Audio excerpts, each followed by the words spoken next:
maxaa ilaa hadda idin qabsoomay afkaaga imaanaysa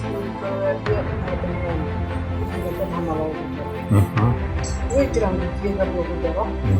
waxaana qeexaya sharci maxaa lagu kala garanayaa axsaabtaas doorasho iyadoon afar qodob mudda aan saaray doorasho ma dhici karto arrimaha siyaasadda marka waxaa la eegayaa goboleedyada iyo dowladda federaalka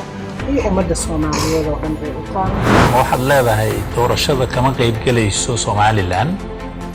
saasad uga jeedaa anaka mas'uuliyadda saaran ma aha in siyaasadda aan dadka ku heshiisiin ama ay ku heshiiyaan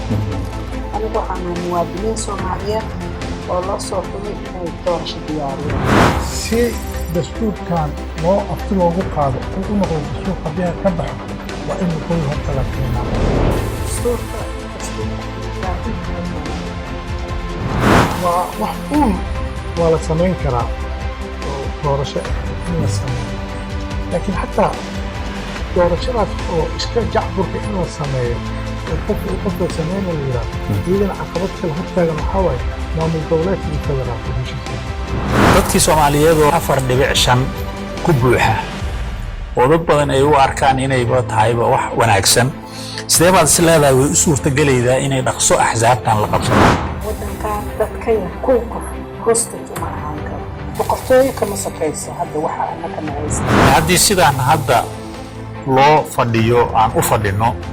oo muxuu ahaa mataqaanaa su'aasha iman kartaa waxa waaye arma sidii guddiga haddana la aqduubaaho qaab kale oo 4.5kii ah lala yimaado 10